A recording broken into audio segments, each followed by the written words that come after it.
Vamos então aqui para o estudo do nosso Livro dos Espíritos, livro 2º, Mundo Espírita ou dos Espíritos, capítulo 6, Vida Espírita, o item número 3, Percepções, Sensações e Sofrimento dos Espíritos, a partir da questão 237.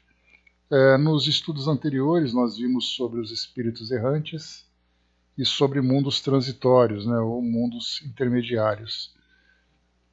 E agora no terceiro nós vamos falar um pouquinho sobre as condições em que os espíritos se encontram no mundo espiritual pós-desencarnação, e nós falamos pós-desencarnação porque podemos estar no mundo espiritual interagindo com os espíritos, ou melhor dizendo, sem necessariamente estarmos desencarnados, através dos desdobramentos, das emancipações. Mas aqui, nesse caso, falando sobre então a vida a espírita, ou seja, a vida no mundo espiritual, nós vamos então compreendendo um pouco mais sobre essas condições. Como nós comentamos anteriormente, muitos dos livros que nós lemos hoje, livros classificados como romances, trazem para nós as vivências de espíritos, trazendo não apenas os detalhes com relação a essas percepções, sensações e sofrimentos, mas fala também sobre o desenvolvimento. Algumas vezes temos ali uma orientação ou outra trazida por essas obras. Naturalmente nós tratamos das obras que são credenciadas pelos médiuns, pelos espíritos, pela própria coerência doutrinária também, já que livros mediúnicos temos aí de uma grande quantidade, e precisamos ter cuidado na nossa seleção. Então aqui Kardec vai trazer para nós alguns detalhes, naturalmente baseados nas pesquisas que ele realizou, e aí nós vamos fazer uma comparação, exatamente porque, estudando paralelamente esses romances e também o Livro dos Espíritos, nós vamos fazendo então ali uma ligação entre aquilo que Kardec pesquisou e também trouxe para nós embasado no controle universal, com vários espíritos sendo entrevistados, e desses livros que foram publicados de um modo individual. Então era um espírito, um médium, embora nós lembremos sempre que esses livros, antes de serem transmitidos aqui para o mundo físico, eles foram elaborados por um grupo significativo de espíritos, com a grande preocupação de trazer para nós a coerência, de trazer para nós os estudos que são bem elaborados. Mas, de qualquer forma, é um autor espiritual e um médium. E Kardec, então, fez uma pesquisa com vários espíritos, fazendo comparação, tirando dúvidas. Então, nós teremos a oportunidade de fazer, então, esse paralelo entre os dois estudos. Importante lembrarmos aqui também que esse tema, de tão interessante que ele fez com que Kardec desenvolvesse de uma forma mais profunda, tanto que ele trouxe no item número 3, Percepções, Sensações e Sofrimento dos Espíritos, e no item número 4, Ensaio Teórico sobre a Sensação dos Espíritos. E esse ensaio teórico ele foi baseado num artigo da Revista Espírita que nós vamos estudar. Eu tinha falado para vocês que era até mesmo um artigo um pouco extenso, então nós vamos estudá-lo com calma, e aqui Kardec trouxe um resumo para o Livro dos Espíritos. Então vamos lá para as questões que Kardec apresentou. A gente vai tentando fazer aqui as melhores interpretações, porque muitas vezes aquilo que os espíritos trazem a partir da realidade nessa dimensão espiritual, nós temos uma dificuldade de fazer uma interpretação, exatamente porque nós analisamos a partir da nossa perspectiva terrena. Então nós vamos, através dos nossos esforços aqui, tentando aprofundar os nossos raciocínios, tentar entender exatamente aquilo que os espíritos querem passar. Só basta lembrar, por exemplo, com relação à ausência do corpo físico. Isso já é algo basilar nesse entendimento, aquilo que se sente com o corpo físico e aquilo que se sente com a mente apenas, que é exatamente o que os espíritos trazem para nós, né? Então, através das impressões que eles guardam, daquilo que eles criam em suas mentes, né? Dos próprios fluidos, da forma como isso interfere também. Então, como é algo muito abstrato para nós, nós vamos tentando aqui fazer a nossa interpretação. Questão 237, então, iniciando aqui esse item. A alma, uma vez no mundo dos espíritos, tem ainda as percepções que tinha nesta vida? Quando nós falamos sobre percepções, nós falamos exatamente daquilo que ele percebe em volta dele com relação ao ambiente onde ele se encontra, ao conhecimento que ele desenvolve. Né? Não falamos de sensações, né? Então é importante a gente separar percepções, sensações e sofrimentos. Das percepções, de que modo que ele se entende no mundo espiritual, de que modo que ele entende essa realidade que o envolve. Então, por isso, Kardec perguntou se ele tem as percepções que tinha nesta vida, aqui como encarnado.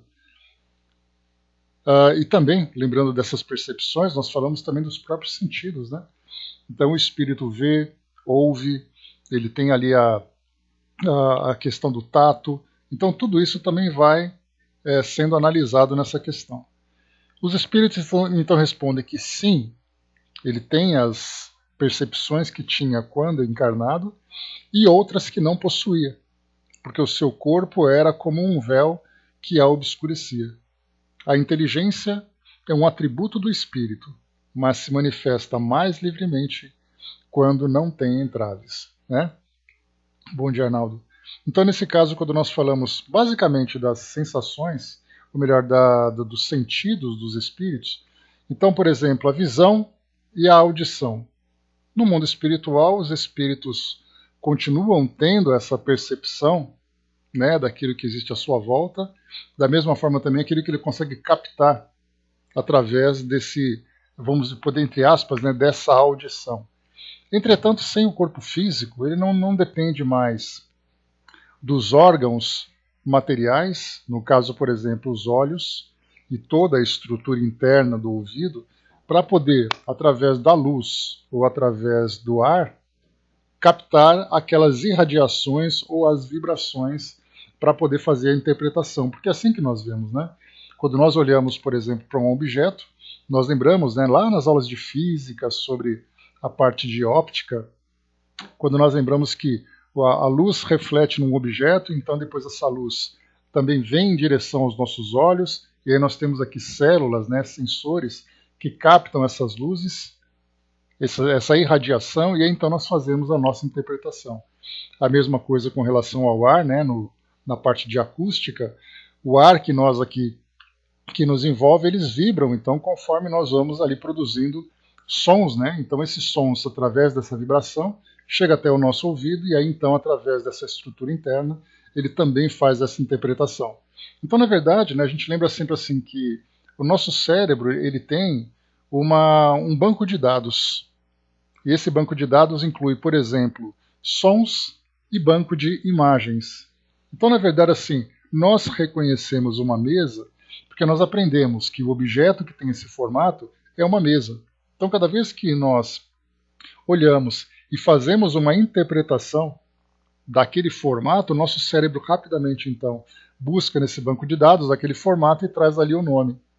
Tanto é assim que quando nós encontramos um objeto que nós nunca vimos, nós não sabemos dar um nome para ele, tampouco para que ele serve. Porque ele não foi cadastrado ali, não foi dado entrada nessa informação no nosso banco de dados. Então, tudo para nós é assim. Os olhos captam, o ouvido, o paladar, o tato, o olfato, captam, o nosso cérebro, então, faz a interpretação e busca no nosso banco de dados. A mesma coisa acontece com o cheiro de um bolo de chocolate. Por que nós sabemos que é um cheiro de bolo de chocolate? Porque nós aprendemos que esse é o cheiro do chocolate. Mas poderíamos sentir cheiro de qualquer coisa que nós não conhecemos, não saberíamos o que é, que tipo de efeito isso pode provocar em nós. Agora, quando os espíritos desencarnam, e eles então não têm mais esses impedimentos que o corpo físico tem, por exemplo, para poder enxergar eu dependo da luz, para poder ouvir eu dependo do ar. Agora, se por acaso eu estiver num ambiente que não tem ar, ou se eu estiver num ambiente que não tem luz, eu não consigo ver. Para mim, no caso da luz, fica completamente escuro, eu tenho que ficar tateando e através do tato, então eu a fazer as interpretações. Mas os espíritos, nesse caso, não dependem do corpo físico. Como é que fica então a visão dos espíritos? Como fica a audição? Como fica o próprio tato? E é então que os espíritos colocam que tem essas mesmas percepções e outras que não possuía, porque o corpo era como um véu que a obscurecia. Então a inteligência é um atributo, o espírito depende do organismo para poder manifestar a sua inteligência. Depois, mais para frente, nós estudaremos sobre a influência do corpo físico sobre o espírito. Lá, inclusive, né, quando se trata sobre a parte de deficiências, que o espírito tem todo o seu potencial, mas ele não consegue manifestar exatamente porque o corpo físico se torna uma limitação. Bom dia, Miriam. E aí, então, no caso, é colocado aquele exemplo, né, do instrumento. Um grande músico, talentoso, habilidoso, mas você dá para ele um instrumento imperfeito. Ele vai, naturalmente, por mais que ele se esforce, apresentar ali uma música imperfeita devido ao aparelho, não pela sua capacidade. Então, o corpo físico, a partir do momento em que o espírito se liberta dele, ele começa, então, a ter essas percepções muito mais ampliadas, a ver, a ouvir o próprio pensamento, por exemplo. No nosso caso, raros são aqueles que têm aquela sensibilidade de perceber o pensamento, que hoje, né, através dos estudos da parapsicologia, é denominado de telepatia. Então você depende dessa habilidade, dessa sensibilidade, para captar o pensamento. Porém, no geral, nós dependemos desses meios de comunicação oferecidos, né, pelo corpo físico, que são os sinais, que é o som e tudo mais, para transmitir uma comunicação, para transmitir uma informação. No caso dos espíritos sem o corpo físico, vem então uma nova habilidade, o pensamento. Porque para nós o pensamento é algo muito individual, é algo muito silencioso, subjetivo, vive no mundo interno do indivíduo. No plano espiritual é diferente, ele se exterioriza com facilidade e é percebido também por outros espíritos. Então só o fato dele não ter o corpo físico, dependendo de todos os, vamos dizer assim, os mecanismos que o corpo oferece para que ele possa interagir com o mundo material, sem esse corpo ele já tem aquelas mesmas habilidades, só que funcionando de modo diferente, porque ele não enxerga mais do modo como enxergava anteriormente, embora ele acredite, muitos espíritos, né, a maioria que desencarna sem ter esse entendimento do plano espiritual, acaba acreditando que ele está vendo. Ele acredita que ele está ouvindo, que ele está sentindo o cheiro, que ele depende ainda desses mesmos órgãos que ele tinha quando encarnado. Mas aí, conforme ele vai se adaptando no mundo espiritual, ele começa então a perceber que tanto a sua visão como sua audição, na verdade, é uma percepção que ele tem a partir do seu corpo fluídico. Na verdade, ele capta os fluidos, os sinais, né, as informações que esses fluidos transmitem para ele, ou que chegam para ele através desses fluidos. Então, algo muito mais apurado. Então, ele tem ali, a sua inteligência fica muito mais distendida, exatamente porque ele dependia do cérebro e do corpo físico para manifestar. Agora ele tem esse potencial para poder ter ali as lembranças, o seu raciocínio, enfim, tudo aquilo que a sua inteligência pode alcançar naquele estado. Né? Lembrando que a própria inteligência também vai se desenvolvendo conforme o espírito vai evoluindo. Então, as percepções, o seu modo de pensar, a sua comunicação, tudo isso dessas percepções se tornam muito mais potencializadas conforme o espírito desencarna e vai se desenvolvendo também. E nós lembramos, claro, né, que muitos espíritos que chegam no plano espiritual numa condição muito materializada, né, vamos usar essa expressão, eles não somente têm dificuldades para saber que desencarnou, como ele acredita que é totalmente dependente do seu órgão, do seu corpo físico. Tanto é assim que nós temos, né, na parte de locomoção, quantos espíritos que chegam com limitações físicas no plano espiritual e se arrastam pelo chão, simplesmente porque acreditam que dependem das pernas para se locomover. Aqueles espíritos que não conseguem transpor, por exemplo, obstáculos, espíritos que chegam com deficiências visuais, sejam elas totais, né, no caso da cegueira, como também uma limitação parcial. O espírito que chega e fala, cadê meus óculos? Eu preciso deles porque eu não estou enxergando direito. Ou então o espírito que não ouve, o espírito que tem ali várias limitações que ele mesmo se impôs exatamente por não compreender essa sua nova realidade. Então, só de estar sem o corpo físico, o espírito já tem ali diversas percepções, que muitas vezes ele não compreende. Mas depois ele vai então desenvolvendo, principalmente desenvolvendo as potencialidades da mente. Na questão 238, né, e claro, né, conforme a gente vai trazendo essas informações, rapidamente a gente faz uma conexão com os livros que nós lemos. No caso, por exemplo, né, quando nós falarmos aqui sobre a parte de sofrimento, vamos lembrar de André Luiz contando sobre aquele início lá nas regiões umbralinas. Falaremos sobre Memórias de um Suicida, das impressões e percepções e sensações e sofrimentos de um suicida. Então, rapidamente nós temos que pensar, bom, mas aqui Kardec fala uma coisa, os espíritos falam outra. Então vamos sempre fazer essa ligação para embasarmos aquilo que os espíritos trazem para nós. Questão 238. As percepções e os conhecimentos dos espíritos são ilimitados? Sabem eles todas as coisas? A resposta: quanto mais se aproximam da perfeição, mais sabem. Se são superiores, sabem muito. Os espíritos inferiores são mais ou menos ignorantes em todos os assuntos. Aqui vale, né, a gente sempre lembrar que existem dois tipos de perfeição, a fim de análise para nós, né? Nós temos a perfeição absoluta e temos a perfeição relativa. A perfeição absoluta nós atribuímos a Deus, inteligência suprema, causa primeira de todas as coisas. E depois a perfeição relativa, aquela que as criaturas podem atingir na condição de criaturas. Se os homens evoluindo, os espíritos evoluindo, alcançassem uma condição semelhante a Deus, seriam próprios deuses, seriam também deuses. Então nós temos a perfeição absoluta e aquela relativa. Os espíritos que atingem perfeição relativa chegam a um grau de conhecimento que a nossa inteligência não consegue comportar. Nós não imaginamos, né? Porque primeiro você tem que lembrar, o espírito, para conhecer tudo, nós temos que entender que tudo é esse. Para nós, o tudo que nós entendemos hoje são as leis das nossas ciências atuais. Você olha para o espaço e você fica imaginando os confins do universo a partir das fotografias que os nossos instrumentos são capazes de registrar. Mas e o que tem além?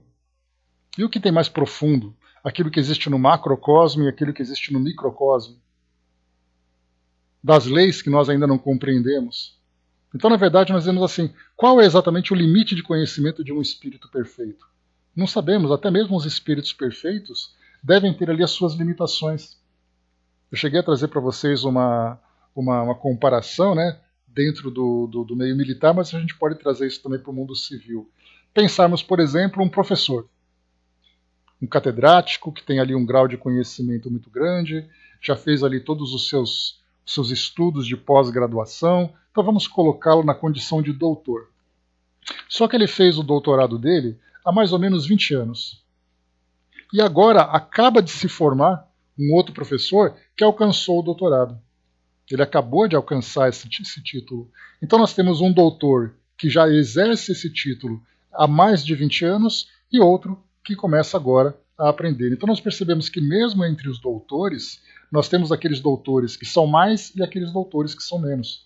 Ou aqueles doutores mais experientes e aqueles mais recentes. São doutores. São espíritos perfeitos. Mas qual é exatamente o grau de evolução e de conhecimento desses espíritos perfeitos? Imaginarmos, por exemplo, que Jesus, por nós, é conhecido como sendo aqui o grande administrador do nosso planeta. Para alguns, ele já foi promovido para o nosso sistema solar. Mas, enfim, ele se encontra aqui. Podemos imaginar as consciências que regem nossa galáxia? Enquanto Jesus se encontra aqui administrando o nosso planeta, nós temos outros que administram a galáxia.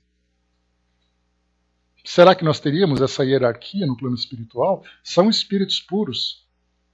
São espíritos perfeitos, né? Não ociosos, pelo contrário. Quanto maior é a pureza, maiores são as suas atribuições.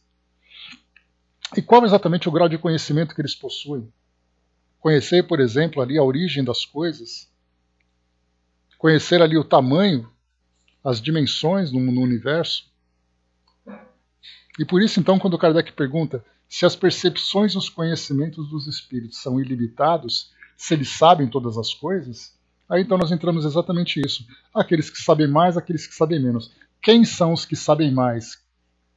Não sabemos. Não sabemos qual é o alcance desse conhecimento que eles possuem.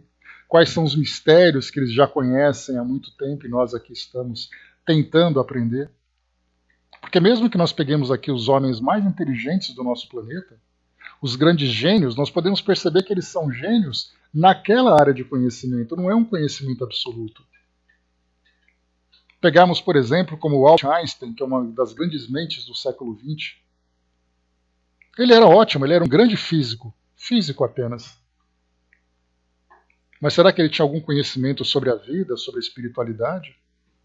Não, ele era o conhecimento daquela área. Assim também nós podemos entender os espíritos puros. Muitas vezes eles têm ali as suas potencialidades, assim nós entendemos. Né? Alguns são mais voltados para as ciências, outros para as artes. Enfim, não sabemos exatamente qual é o limite de conhecimento desses espíritos, mas sabemos que quanto mais evoluídos eles são, maior é o conhecimento que eles alcançam, e a maioria, né, de nós aqui que estamos, né, nesse grau de desenvolvimento, essa maioria ainda está limitada naquele campo de ação. Então, nosso conhecimento diz respeito ao nosso universo pessoal, à minha profissão, às experiências que eu já vivi, porque eu tenho conhecimento daquilo que eu já experimentei, não daquilo que os outros experimentaram. Embora nós tenhamos várias e várias encarnações, as nossas encarnações dizem respeito ao caminho que nós trilhamos. Agora, quantos caminhos existem? Quais foram os nossos erros? Quais foram os nossos acertos? Por isso, então, os espíritos inferiores, como dizem aqui os espíritos, são mais ou menos ignorantes em todos os assuntos. Principalmente porque, estando aqui encarnados, o nosso conhecimento diz respeito a esse mundo físico que nós estamos. Depois, na questão 239, os espíritos conhecem o princípio das coisas? A resposta, conforme a sua elevação e a sua pureza. Os espíritos inferiores não sabem mais do que os homens. Basta lembrar que os espíritos inferiores, estando encarnados ou encarnados, né, porque ele coloca os espíritos inferiores, não sabem mais do que os homens. Como nós estamos falando aqui dos desencarnados, muitos desses, aliás, esses desencarnados, que ainda estão nessa condição errante, muitas vezes trazem conhecimentos até inferiores àquilo que os encarnados têm. Basta lembrar que, sobre essa realidade do mundo espiritual, nós, como espíritas, temos acesso a essas informações que nos instruem, que vão desvendando para nós esses mistérios, e temos espíritos que sequer têm conhecimento que desencarnaram, como eu disse no início. Não sabem onde estão, não sabem por que estão naquela condição, não sabem, simplesmente não sabem nada sobre a sua realidade nova. Enquanto que nós, pelo menos na teoria, e muitos na prática, né, vivendo ali a mediunidade, as experiências mediúnicas, podem ter um conhecimento mais aprofundado. Então, muitos desses espíritos inferiores vivem ali o seu dia a dia, estão preocupados com a sua realidade, né, principalmente aquela relacionada à sua última encarnação ou às experiências anteriores.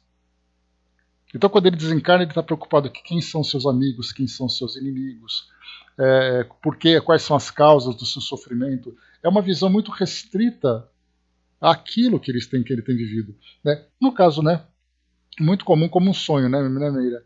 Então, assim, essa interpretação que eles acabam fazendo, será que isso aconteceu? Será que é um pesadelo? Quando é que será que isso vai acabar? Mas o foco principal está relacionado com as suas necessidades imediatas. Certa vez, estudando sobre a psicologia animal, dentro do campo da filosofia, ou a mente do animal no campo da filosofia, nós pensávamos assim, né? Nós somos seres sencientes, né? Temos interpretação de quem somos, onde estamos, né? De que forma que nós podemos solucionar os nossos problemas.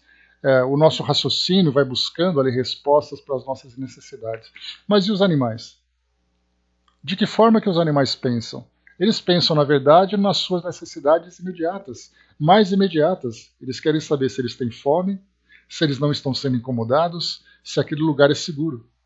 São movidos ainda por esses instintos. A sua inteligência é uma inteligência primitiva. Então, essa inteligência permite que eles busquem soluções para aquelas necessidades imediatas. Se ele está com frio, ele vai buscar um lugar quente. Aí, às vezes, ele fica parado, olhando para o nada, e a gente fica assim, né, o que será que ele está pensando? A Miriam, por exemplo, olha para a Tarsila, né, que está ali em cima da mesa dela, o Monet ali do lado também olhando para ela. O que será que eles estão pensando? Aí ele está assim, eu estou confortável, estou de barriga cheia, a minha dona está por perto, a minha tutora, né? Ela está por perto, então está tudo seguro, tudo tranquilo. Aí ele dá aquela cochilada. Então nós vemos o quê? Que desde esse pensamento mais primitivo até o pensamento mais elevado, nós temos ali, de acordo com a escala em que cada ser vive, ele está preocupado exatamente com aquilo que ele precisa no momento. Quanto mais o espírito se espiritualiza, maior é a sua visão. E aí ele tem um entendimento maior sobre o seu passado, sobre o seu presente e sobre o seu futuro. Enquanto que nós aqui, se nós desencarnássemos agora, o primeiro pensamento foi naquilo que eu perdi, por que eu estou sofrendo, como eu estou arrependido, quais são as minhas culpas, qual é o meu medo. É nisso que nós pensamos. Por isso, então, se os espíritos conhecem o princípio das coisas, não porque nós ficamos focados nesse momento ou em momentos específicos da nossa existência. Agora, os espíritos, quando se elevam, basta a gente lembrar, por exemplo, Emmanuel. Quando ele, então, trouxe para nós livros, né, como é o caso de há 2000 anos, ele teve a oportunidade de fazer uma revista num passado distante, de quase 2000 anos, para lembrar exatamente as experiências, as causas, os efeitos. E poderia certamente ter ido muito mais, porque os espíritos sempre instruem, né? Você não tem conhecimento sobre aquele seu passado mais primitivo porque não serviria para nada. Só para satisfazer a sua curiosidade. Teria um trabalho de olhar para o seu passado para ver coisas que certamente vai te constranger. Então, na verdade, se você volta para conhecer o seu passado distante, a origem das coisas que dizem respeito a si próprio, deve ter um motivo muito especial para isso. E também, inclusive, os próprios espíritos já disseram para Kardec lá nas questões anteriores, nas primeiras questões, se os espíritos conhecem a origem, né, de quando os espíritos foram criados, a origem das coisas, e eles respondem que muitos desses mistérios estão ali encobertos pelo véu de Deus. O véu dos mistérios de Deus. Simplesmente não sabem. Então, quer dizer, nesse caso, para conhecer o princípio das coisas, o espírito tem que estar cada vez mais liberto, cada vez mais elevado, tendo ali uma visão e um entendimento muito mais amplo e profundo. No nosso caso, nossos problemas é aquilo que toma, né, o nosso tempo, que toma que chama a nossa atenção. 240. Os espíritos compreendem a duração como nós? A resposta não. E isso faz que não nos compreendamos sempre quando se trata de fixar datas ou épocas. Kardec faz um comentário. Os espíritos vivem fora do tempo, tal como o compreendemos. A duração para eles praticamente não existe. E os séculos, tão longos para nós, são aos seus olhos apenas instantes que desaparecem na eternidade, da mesma maneira que as desigualdades do solo se apagam e desaparecem para aquele que se eleva ao espaço. Então, com relação ao tempo, então esse é um dos grandes enigmas que nós encarnados enfrentamos, porque para nós é muito difícil dissociar a nossa vida do tempo. Até porque a nossa própria vivência aqui no mundo físico, ela depende de uma marcação temporal. O nosso próprio ciclo biológico faz isso automaticamente conforme nós vamos envelhecendo, conforme nós vamos vivendo as mudanças do tempo, dia, noite, estações do ano, o relógio que o tempo todo nos acompanha, a nossa evolução, você é uma criança, depois você vira um adolescente, um jovem, um adulto, um idoso. Então, a nossa vida aqui no mundo físico ela está essencialmente vinculada ao tempo. Então, quando os espíritos dizem que a marcação do tempo para eles é diferente da nossa, é muito difícil porque nós fazemos especulações. É difícil de nós falarmos de alguma realidade que é completamente diferente da nossa realidade. Então nós ficamos inventando situações, criando elementos ali, criando ilustrações para tentar fazer com que nós entendamos. Então, de um modo simples, né, que nós cheguei até a comentar com vocês ontem sobre isso, ao estudarmos o livro Memórias de um Suicida, no final, o Camilo Castelo Branco comentou então que ele já estaria assim, há mais de 50 anos desencarnado. Esses 50 anos não é o mesmo 50 anos que nós vivemos aqui no mundo físico. Porque para ter 50 anos você nasceu, você era um bebê, você começou a caminhar, depois você deixou as fraldas, depois você foi para a escola, e assim foi evoluindo, foi namorando, foi casando, foi fazendo ali seus cursos, sua profissão, e depois você envelheceu, aí começaram a vir as dores.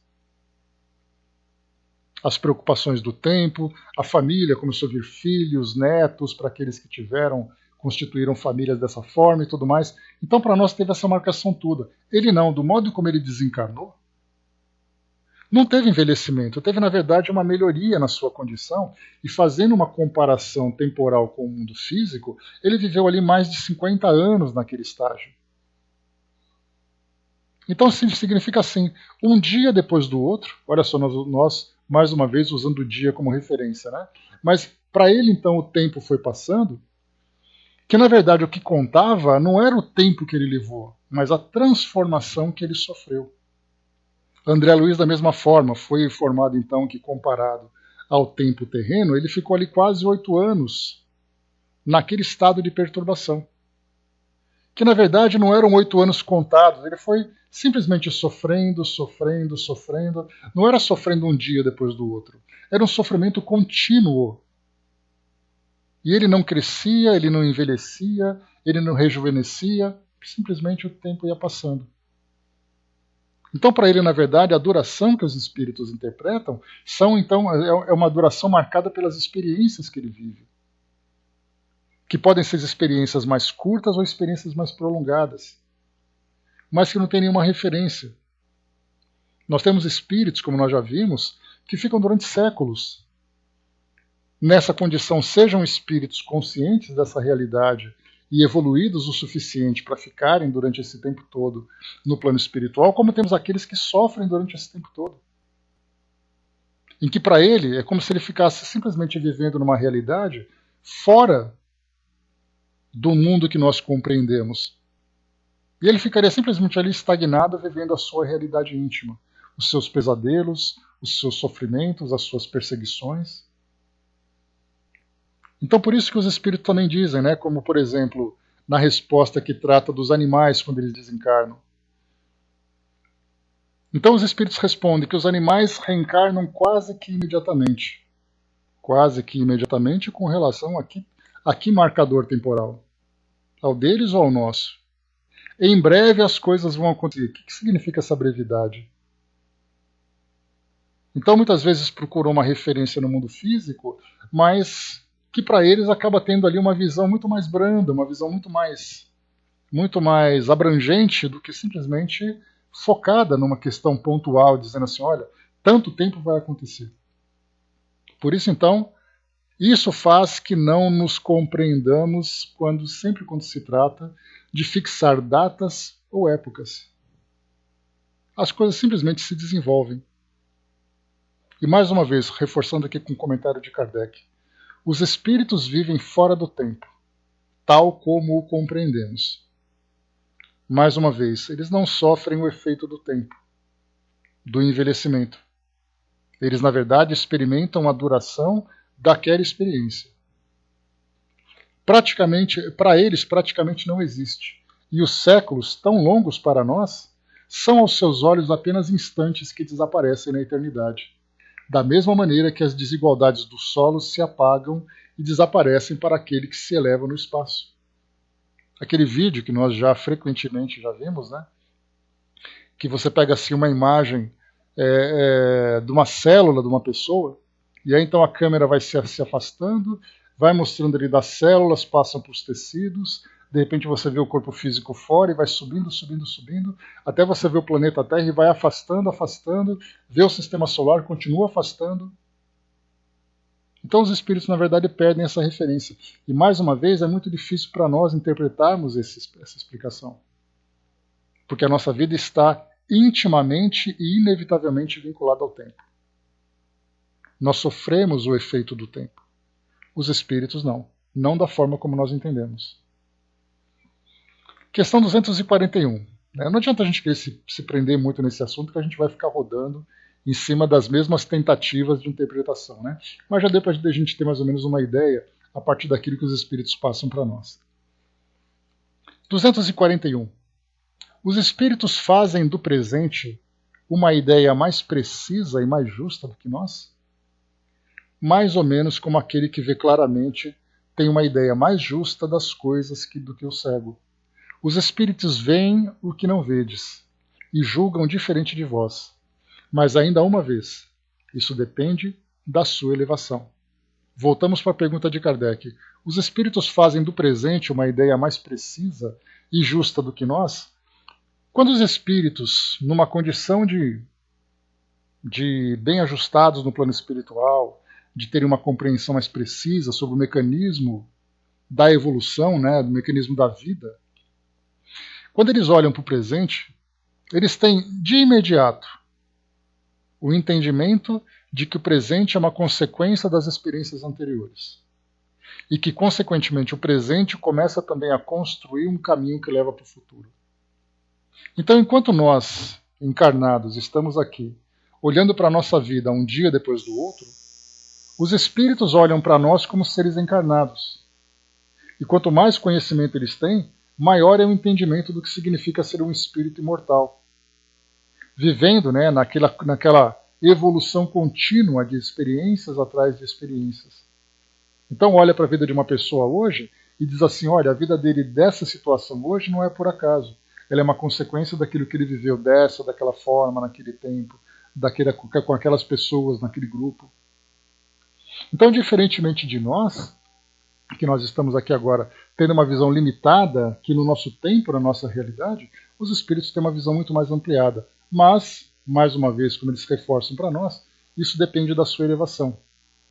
Porque estando no mundo espiritual, libertos, né, da prisão física que nós vivemos, eles têm um entendimento muito maior, até porque eles têm, observando as próprias experiências que viveram, suas lembranças vão levá-los ao passado.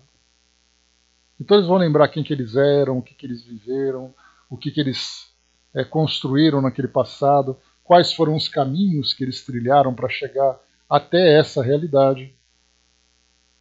Então eles olham para eles próprios inicialmente, observando aquilo que eles viveram, depois eles começam a analisar o mundo. Nós, felizmente, estudantes da doutrina espírita, já começamos também a ampliar essa nossa visão. Porque nós olhamos para nossas próprias vidas, entendendo já que nós somos espíritos encarnados. Não lembramos do passado. Não sabemos exatamente qual é o futuro que nós estamos construindo, mas nós estamos vivendo conscientes de que nós somos espíritos que trazem, então, essas bagagens de vivências do passado e teremos um futuro como consequência aqui do nosso presente. E nós olhamos para as pessoas, né? Então você vê na televisão o indivíduo que comete um erro, o indivíduo que se destaca pela sua nobreza, e nós vemos então ali quais foram as trajetórias que eles percorreram e qual exatamente o futuro que eles terão. Se não sabemos dos fatos, sabemos pelo menos da essência, tanto do passado como do futuro. Vemos uma criança que acaba de desencarnar, aquele sofrimento todo, nós olhamos como um espírito imortal, um espírito que completava uma existência. E aí depois, então, volta para o mundo espiritual e começa um planejamento. Então todo esse entendimento que nós temos hoje faz com que nós olhemos o mundo de um modo diferente. As guerras, a corrupção, as descobertas, a genialidade, tudo. E os espíritos, né, no mundo espiritual, daqueles que têm essa compreensão, que hoje a doutrina espírita traz para nós, mas para o mundo espiritual, para o espírito que se encontra em caminho evolutivo, já mais avançado, ele já tem esse conhecimento por princípio. Enquanto nós aprendemos aqui, precisamos fundar ou criar uma filosofia que trouxesse para nós esse ensinamento, no mundo espiritual isso faz parte da realidade deles. Ou seja, é como respirar. Você respira com tanta naturalidade quanto você olha para o mundo todo se vendo dessa forma. Só que, mais uma vez, depende da elevação. Há aqueles espíritos, né, que, por exemplo, que professaram a fé das escolas, né, que negam, por exemplo, a reencarnação, que negam a realidade da imortalidade da alma no plano espiritual. Ligeiro bom dia. Né? De tudo aquilo que nós vivemos, né, no nosso dia a dia.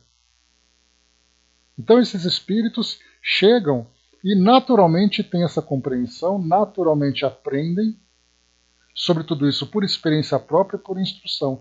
Esses, então, que fazem parte dessas escolas, chegam no mundo espiritual negando essa realidade. E aceitam contrariados porque os ensinamentos divinos, entre aspas divinos, que aprenderam anteriormente, trouxeram uma realidade diferente. E aí então reencarnam e chegam aqui e continuam cultivando as mesmas ideias. Então temos oportunidade hoje de aprender até mesmo de uma forma antecipada sobre essa realidade, aquilo que no mundo espiritual vai ser algo natural para os espíritos. Questão 242. Como têm os espíritos o conhecimento do passado? Esse conhecimento é para eles ilimitado? Pergunta interessante de Kardec. Porque dá a impressão de que nós vamos chegar no mundo espiritual e desvendar toda a nossa trajetória evolutiva. Eu vou saber a minha existência anterior, a outra, até chegar ali lá onde eu era sei lá o quê. Aquele princípio evolutivo que começou a tomar ali um pequeno lapso de consciência. Os espíritos respondem: o passado, quando dele nos ocupamos, é um presente. Precisamente como te lembras de uma coisa que te impressionou bastante o teu exílio. Entretanto, como não temos mais o véu material que obscurece a tua inteligência, lembramo-nos das coisas que desapareceram para ti. Mas nem tudo os espíritos conhecem, a começar pela sua própria criação.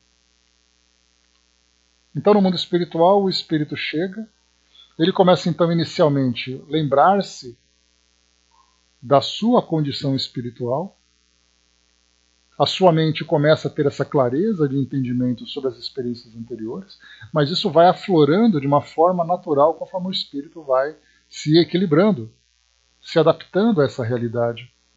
Porque para muitos espíritos, mais uma vez, dependendo da elevação, esses espíritos chegam no mundo espiritual acreditando que ele é o seu José, porque na última encarnação ele foi o seu José casado com a Dona Maria. Mas aí então ele começa a se adaptar, as lembranças começam a aflorar, muitas vezes lembranças que afloram de uma forma extremamente turbulenta, para outros chegam de uma forma muito natural. E aqui uma frase que foi colocada para nós: você tem conhecimento do passado. O passado, quando nos ocupamos dele, é o presente. Assim é no nosso dia a dia, né? Você está ali vivendo uma preocupação de alguma coisa que você fez, que aconteceu um tempo atrás. Que aconteceu um tempo atrás. E aí então você fica pensando: mas por que eu fiz aquilo? Eu devia ter feito diferente. Isso se torna, né, filosoficamente, isso se torna o seu presente. Porque embora você esteja vivendo agora, as suas preocupações estão ligadas àquele tempo, àquele evento. Mas no plano espiritual, então, os espíritos vão demorando mais ou menos tempo para lembrar das experiências anteriores, muitas vezes experiências que são, não vou dizer seletivas, mas são pontuais, né, porque o espírito começa a ter lembranças daquilo que mais marcou. Um relacionamento, um evento, um local onde ele viveu. Ele não tem uma lembrança completa. Até porque nem nós somos assim, né? Se nós falarmos assim: você se lembra do passado? Se eu não tocar num assunto para resgatar essa lembrança, você não vai se lembrar de nada. Eu posso perguntar, né, qual foi o lugar mais divertido que você já brincou? Ou eu poderia perguntar: o que você jantou ontem? Olha só, a gente vai trocando de assuntos assim, então liberdade para pensar nós temos. A nossa memória está ali. No plano espiritual, essas lembranças mais antigas nem sempre são resgatadas de imediato. Então nós vamos buscando aquelas que são as mais marcantes para nós. E até mesmo os espíritos que já já se desenvolveram mais, eles vão buscar no passado aquilo que interessa. O que não interessa vai ficar lá atrás mesmo. Fica ali no arquivo morto, se precisar resgata, se não precisar não resgata, porque isso faz parte da sua história. Então nós vamos lembrando do passado gradualmente, principalmente buscando aquilo que é mais marcante para nós. Se Kardec perguntou do passado, na questão 243 ele pergunta do futuro. Os espíritos conhecem o futuro? Depende ainda da sua perfeição. Quase sempre nada mais fazem do que entrevê-lo, mas nem sempre têm a permissão de o revelar. Quando o veem, ele lhes parece presente. O espírito vê o futuro mais claramente à medida que se aproxima de Deus. Depois da morte, a alma vê e abarca de relance as suas migrações passadas, mas não pode ver o que Deus lhe prepara. Para isso, é necessário que esteja integrada nele, depois de muitas existências. Então também vermos o futuro também é algo bastante enigmático, né? Kardec já explicou para nós que o espírito, conforme ele se eleva, é como se ele estivesse no alto daquela montanha, né? Ele trouxe para nós lá no livro A Gênese. Então, mesmo entendendo essa analogia, é muito difícil nós pensarmos que nós temos a capacidade de ver o futuro. Muitas vezes a visão desse futuro nada mais é do que uma interpretação do próprio presente. Guerras foram interpretadas, por exemplo, a partir do momento em que o indivíduo começa a ver aqui o que acontece no presente. As intrigas, todas as organizações. Você sabe, vai dar alguma coisa nisso daí. Vai acontecer alguma coisa a partir disso. Então, na verdade, você viu de relance, de um modo superficial, aquilo que poderia acontecer. Então, o modo como os espíritos veem o futuro, para nós é muito difícil de entender. Porque isso também não faz parte da nossa realidade.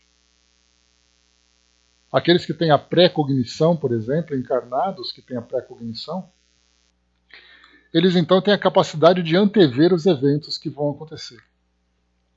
Essa antecipação pode ser uma revelação, pode ser ali uma interpretação daquilo que foi criado na mente dos indivíduos. Já chegamos a falar sobre esse tema. Na época, por exemplo, em que as Torres Gêmeas foram atacadas, né, em 2004, em 2001, né, 2001. Em 2001, quando elas foram atacadas, havia então aquela especulação, principalmente muitas pessoas dando entrevistas, dizendo que sonhou com aquilo. Olha, eu sonhei que aqueles aviões iam bater nas torres, ou então com tsunami, eu sonhei com ondas fortes que iam atingir aquela região, coisa e tal. E aí então a pergunta é, como é que essas imagens surgiram na mente dessas pessoas? Para algumas explicações, né, no caso, por exemplo, de Raul Teixeira na época, ele comentava exatamente sobre a capacidade que esses indivíduos têm de ter a pré-cognição, de captar pensamentos que se encontram dispersos no ar. Esses pensamentos, por exemplo, poderiam ser daqueles que estavam organizando aquele evento. Fazer uma situação mais simples e mais prática. Você está organizando uma festa. Então você vai até as lojas comprar ali os produtos, você vai ali preparar os convites, você vai preparar ali os comes e bebes, aquela coisa toda, e aí você dorme e você sonha que estava todo mundo na festa, todo mundo brincando, tudo dando certo, tudo muito bonito, mais ou menos igual você planejou. Aí você tem duas situações, ou você viu realmente o futuro, ou você imaginou que aquilo fosse acontecer. Mas tudo a partir do quê? Dos eventos presentes. Então as tragédias, as situações novas, surgem para nós como consequência do passado que está em desenvolvimento. Quando os espíritos trazem para nós uma antecipação, não sabemos como isso vai acontecer, como isso acontece. Que o espírito consegue, por exemplo, ver qual é o destino do nosso mundo. Ele vai naturalmente avaliando e chegando a esses pontos que é algo que é determinante, vamos dizer assim. Num devido tempo, vai acontecer essa mudança, essa transformação no nosso planeta. Mas como eles veem de fato isso? Aí não sabemos também. Na questão 243A, Kardec traz aqui para nós mais um complemento dessa mesma questão. Os espíritos chegados à perfeição absoluta têm completo conhecimento do futuro? É a questão de absoluto relativo, né? Foram só duas expressões que nós utilizamos para diferenciar Deus das criaturas, né? O Criador das criaturas. Mas esses espíritos, então, que chegaram realmente a essa pureza máxima possível, têm conhecimento do futuro? Completo não é o termo, porque Deus é o único e soberano Senhor e ninguém o pode igualar. Então, quer dizer, conhecimento que eles têm do máximo possível. 244. Os espíritos veem a Deus? Somente os espíritos superiores o veem e compreendem. Os espíritos inferiores o sentem e adivinham. Se nós temos dificuldade de entender o que é Deus, imaginemos vê-lo. Qual seria a sua aparência? Qual o seu formato? Qual é a sua essência? Então, Kardec, quando perguntou isso, os espíritos responderam de uma forma bastante reticente, né? Que somente os espíritos superiores o veem e compreendem. Nós não compreendemos, muito menos o vemos. Então, somente alcançando esse grau de elevação é possível ter essa percepção. Nessa mesma questão 244, Kardec coloca para nós A e B aqui.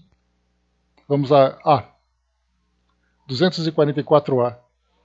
Quando um espírito inferior diz que Deus lhe proíbe ou permite alguma coisa, como sabe que a ordem vem de Deus?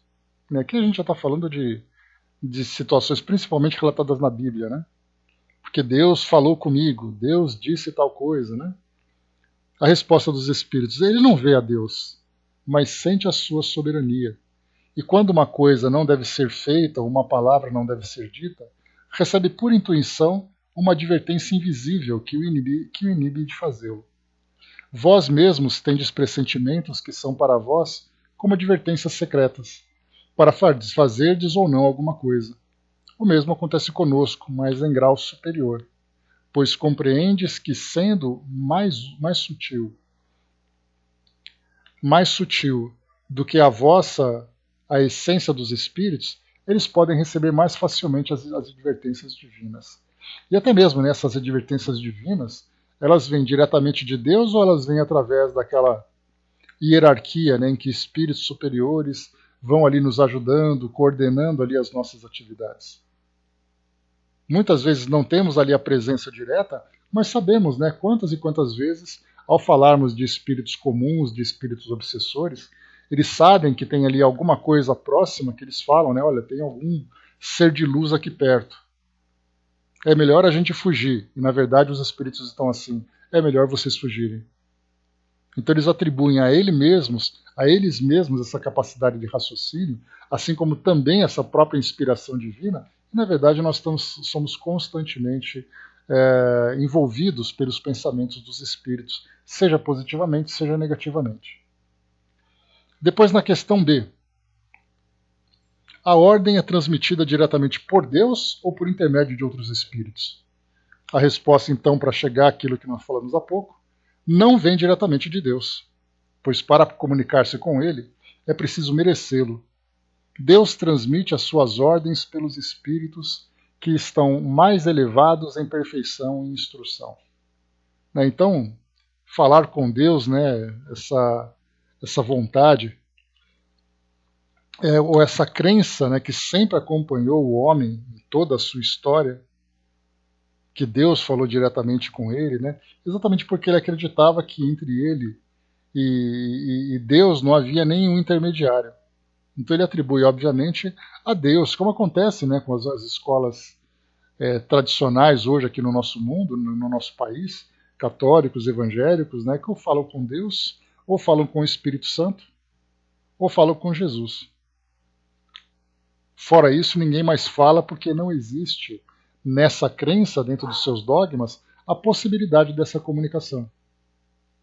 Mas independente ou independente de quem seja aquele que fala conosco, os espíritos estão ali participando, interagindo. Aceitar ou não aceitar é uma questão de detalhe. Como lembra aquela frase, né? Aquela frase, algumas coisas existem, acreditemos nelas ou não. Então, por isso, os espíritos são intermediários de Deus e eles nos regem, não necessariamente seguindo uma ordem de Deus, porque, do contrário, para tudo que nós fizéssemos, dependeríamos dessas ordens. mas os espíritos têm autonomia para coordenar tudo aquilo que é necessário. E é interessante, né, que nós vemos em livros, por exemplo, como Nosso Lar, uma organização de uma estrutura também muito bem elaborada, que nós temos aqueles trabalhadores que têm os seus coordenadores, que falam com seus ministros, que falam com governadores, que falam com entidades mais elevadas, e assim, então, cada um sabendo das suas atribuições e responsabilidades. O que nós sabemos é que a essência desse comando, dessa essência divina, é exatamente a lei do amor. Todos nós somos banhados por esse mesmo pensamento. Então nós sabemos que todas as nossas ações devem alcançar esse objetivo. Mas a forma como nós vamos chegar a isso depende muito das circunstâncias. Por isso, então, nós temos o nosso livre-arbítrio, nós temos espíritos elevados que também têm ali o seu livre-arbítrio cumprindo as responsabilidades, e assim a gente vai chegando. Então a essência é aquela lei permanente. Todos nós devemos nos amar e fazer tudo por amor. Ponto. A forma como nós vamos executar esses comandos vai depender exatamente da nossa capacidade e do envolvimento que nós estamos tendo com outros espíritos. Questão 245. A vista dos espíritos é circunscrita como nos seres corpóreos? Não, é uma faculdade geral. Essa vista aqui nós entendemos como uma visão, né? Será circunscrita aqui limitada à nossa capacidade de visão. E ele fala sobre uma faculdade geral. E aí nós já entendemos também, na questão 245 ele fala um pouquinho sobre isso.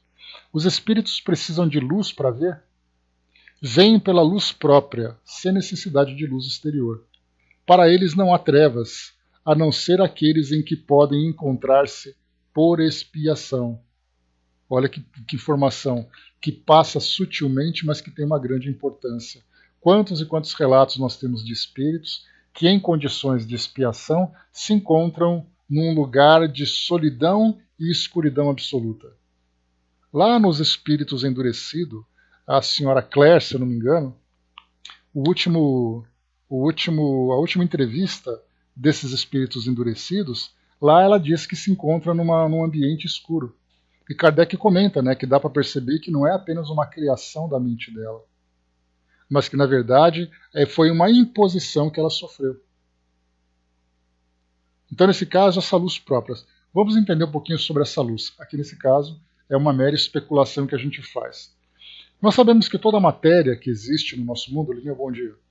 Toda matéria que existe no nosso mundo, ela é formada por átomos. Nós sabemos que esses átomos são compostos de energia.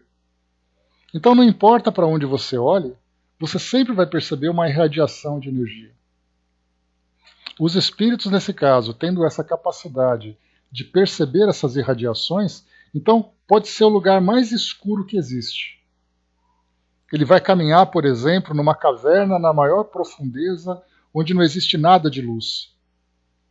E aí então ele vai caminhar, vai perceber uma pedra que é formada por átomos que está irradiando. Então, na verdade, tudo para ele é iluminado. Ele tem essa capacidade de ver tudo. Não porque ele está vendo com os olhos, mas porque vibracionalmente, né, ou através dessa irradiação, ele percebe. Então seria como se fosse ali aqueles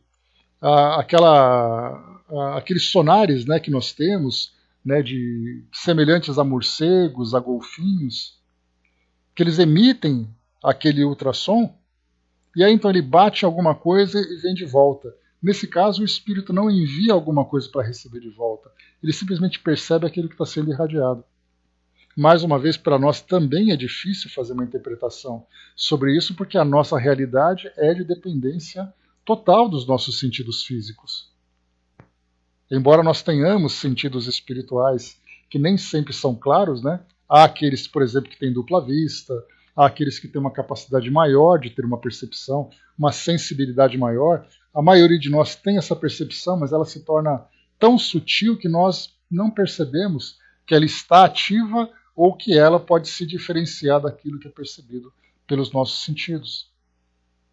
Mas, de qualquer forma, essa visão dos espíritos, que não dependem dos olhos, essa vista circunscrita, por exemplo, Kardec complementa que ela depende da luz. Se depende da luz. E aí então nós vimos que não depende da luz, os espíritos podem ter uma visão muito mais ampla. Mais uma vez, né, conforme os espíritos dizem, quando a gente chegar do outro lado a gente vai entender melhor, não tenhamos pressa. 247. Os espíritos precisam transportar-se para ver dois lugares diferentes? Podem ver ao mesmo tempo num e noutro hemisfério do globo? Já que Kardec perguntou na 245 se a visão é circunscrita, como nos seres corpóreos, nós vemos até onde os nossos olhos alcançam. Apenas aquilo que está no nosso campo de visão. Essa expressão ela é muito bem colocada a partir de agora, né? Vemos no nosso campo de visão. Aquilo que está fora do campo de visão não pode ser observado, obviamente. Mas e nos espíritos? Também é assim? Eles dependem desse campo de visão? E aí Kardec, nessa 247, ele faz essa pergunta. Ele pode estar aqui e ver, por exemplo, o que acontece em dois lugares distantes, no hemisfério do globo? A resposta: como o espírito se transporta com a rapidez do pensamento, podemos dizer que vê por toda parte de uma só vez. Seu pensamento pode se irradiar e dirigir-se para muitos pontos ao mesmo tempo. Mas essa faculdade depende da sua pureza. Quanto menos puro ele for, mais limitada é a sua vista. Somente os espíritos superiores podem ter visão de conjunto. Resposta, comentário de Kardec.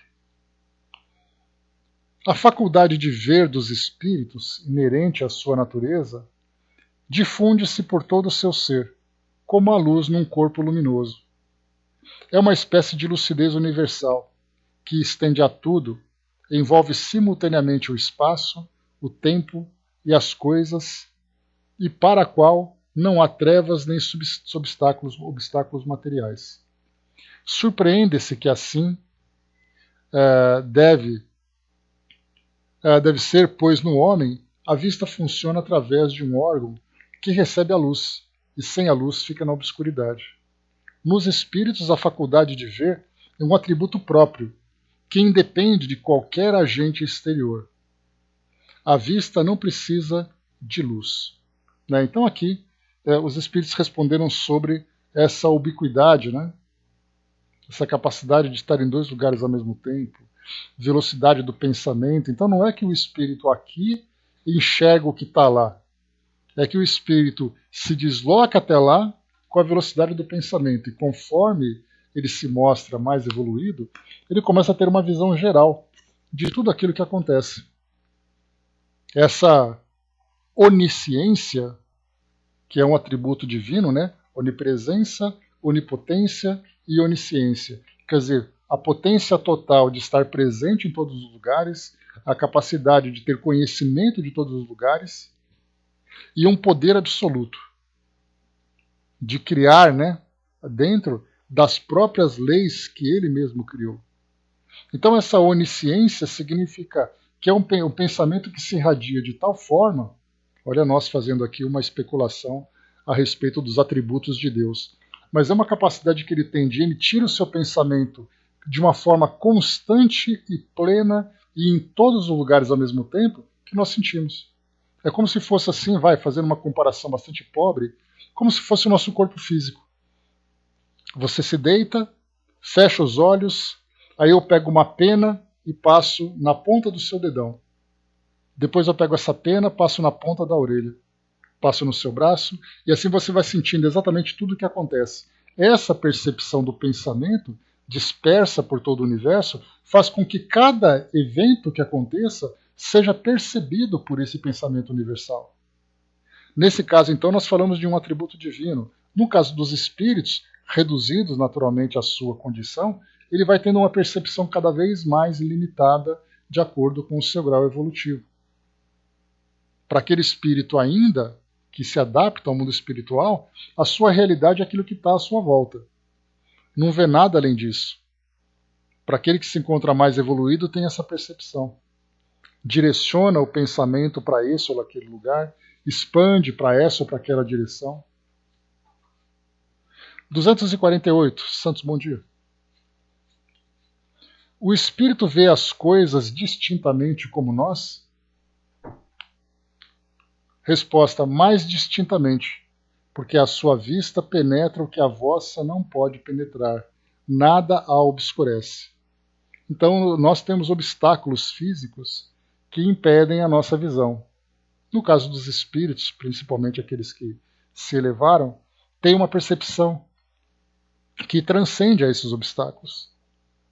A gente lembra, né, que não necessariamente os desencarnados, basta ter a dupla vista, aqueles médiums que têm dupla vista, que são capazes, médiums não, né? Nesse caso eles são, é um atributo anímico, né? Mas ele tem a capacidade da dupla vista de ver os órgãos internos do corpo de uma pessoa e depois ali traçar um diagnóstico. É um trabalho anímico, medianímico, né? Mediúnico com anímico, mas o que importa é ele viu além da matéria. Então, essa faculdade, para esses que que a têm desenvolvida aqui no mundo físico, é para nós uma antecipação daquilo que o espírito vê. André Luiz fala nas suas obras, né, nós vamos chegar em breve nessas obras, quando ele começa então a trabalhar nessa parte de saúde. E aí então ele vê a desencarnação, ele vê as doenças, né, vendo o corpo perispiritual do espírito, os sinais vendo também por dentro do seu corpo físico.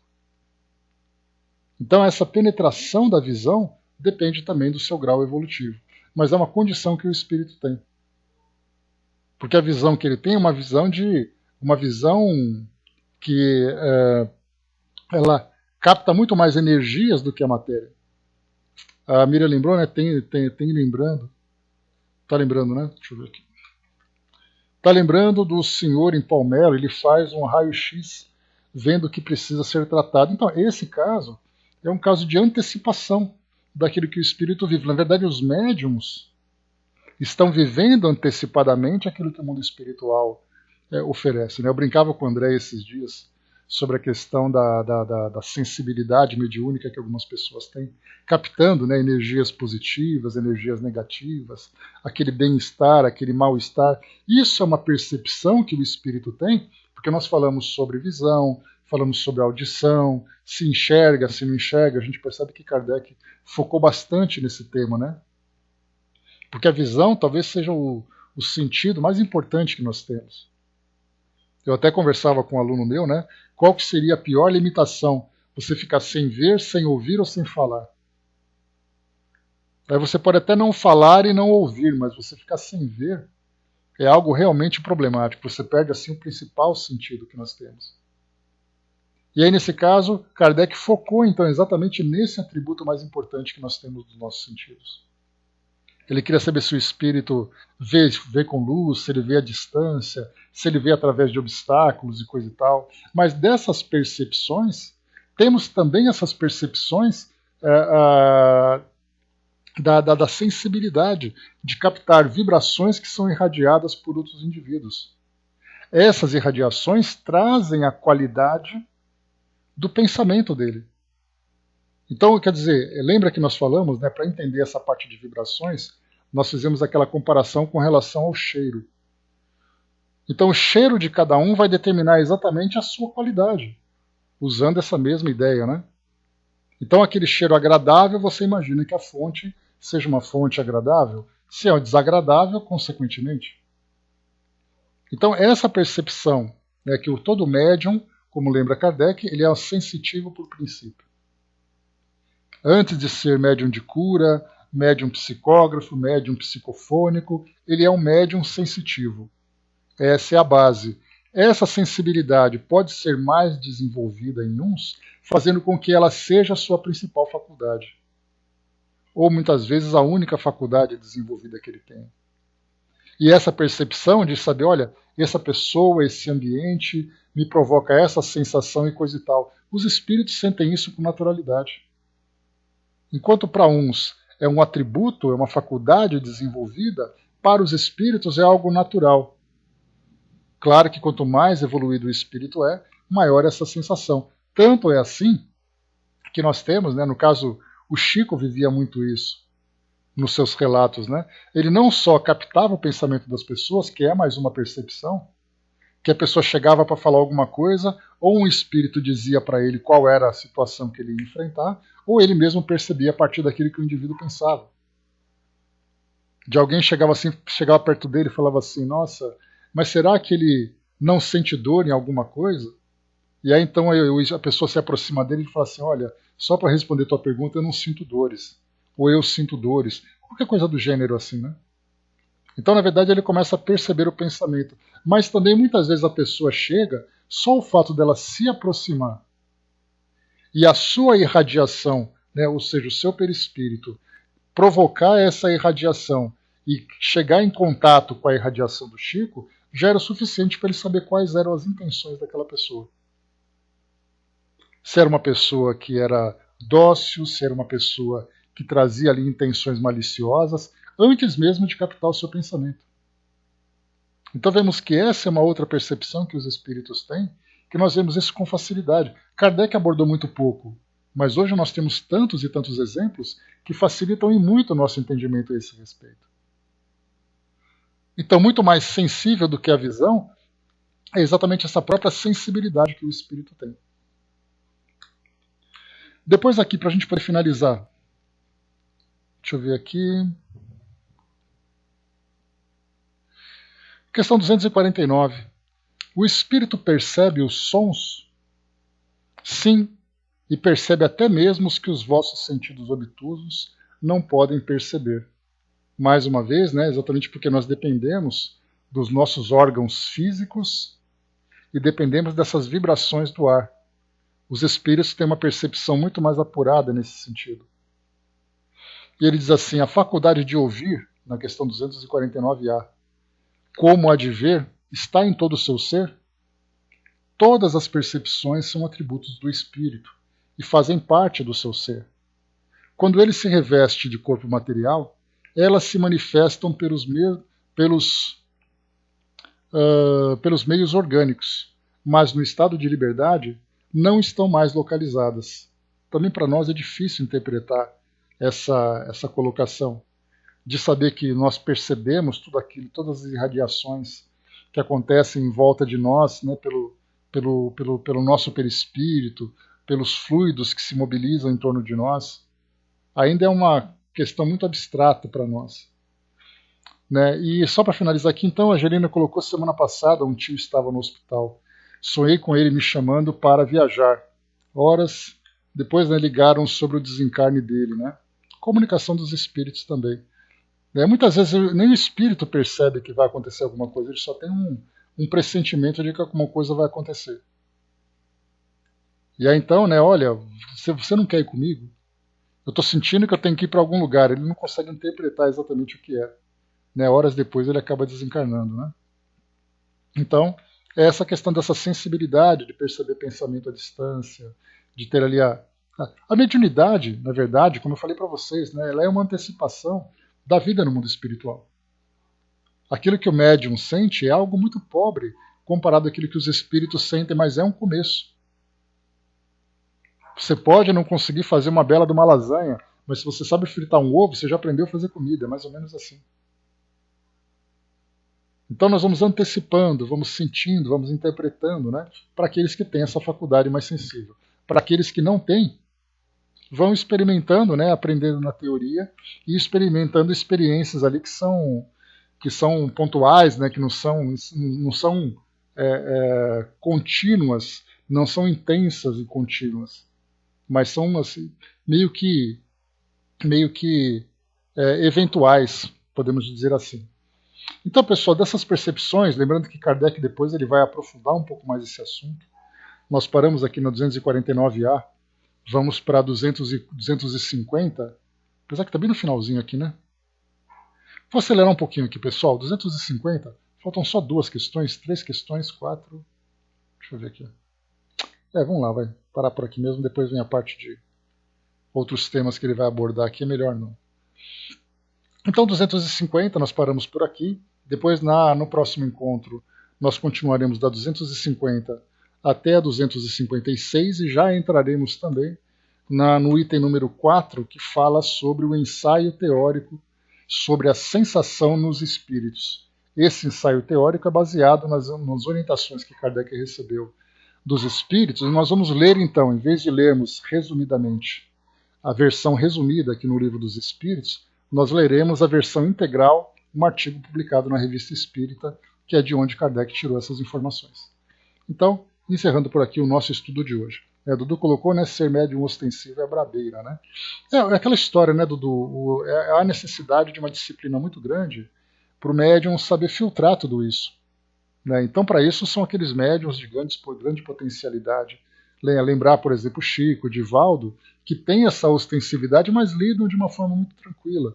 Pelo menos assim, né, depois de terem estabilizado essa percepção. Porque no início foi complicado. Tanto Chico como Kardec, como Chico, como Divaldo e como Raul, esses três médiums mais conhecidos que nós temos, eles conseguem então, tiveram, né, experiências no início dessa jornada bastante problemáticas, mas depois elas foram então equilibradas, né? Até mesmo essas vibrações negativas, saber lidar com elas. Você sente, mas não sofre o efeito. Essa barreira que você cria para evitar que essas sensações te atinjam é algo que somente a disciplina consegue desenvolver. E no caso da própria visão também é a mesma coisa, você vê os espíritos e você começa então a entender a condição deles e não se apavorar com aquilo que se vê. Então, na verdade, assim, disciplina, estudo, desenvolvimento, né, que é uma necessidade para o médium. E é por isso que nós encontramos, né, tantos e tantos relatos de pessoas que pedem ajuda nos trabalhos nos centros espíritas, no atendimento fraterno, dizendo assim, olha, eu sofro muito com isso. Sofre porque resiste, né? Porque, na verdade, assim, é uma sensibilidade que você tem. Você precisa aprender a lidar com ela. É igual a visão, né? Eu não gosto de olhar coisa ruim. Se você para de olhar, se você está vendo um programa na televisão, você muda de canal porque aquilo te incomoda, no caso da visão espiritual, se você não tiver uma faixa vibratória elevada e ter uma compreensão da realidade espiritual, tudo isso se transforma. Né? Pois é, então, imagina quando você não tinha adestrado ainda. Como era antes disso e como melhorou depois que você foi trabalhando e lidando com tudo isso. Marião colocou, né, essa a grande questão, se manter equilibrado a tudo isso, né? Estudo, estudo e estudo. Né, Marião? Esse que é o grande ponto. E quando nós falamos em médiums, de um modo geral, nós falamos de médiums espíritas. Mas e quantos daqueles que são médiums que não são espíritas e que sofrem absurdamente simplesmente por resistirem a essa necessidade do estudo? Porque muita gente pensa assim, olha, para você ser médium, você tem que trabalhar. Não, eu não quero trabalhar. Estuda. Não, eu não gosto de frequentar centro espírita, porque lá vão me obrigar. Ninguém vai te obrigar a nada.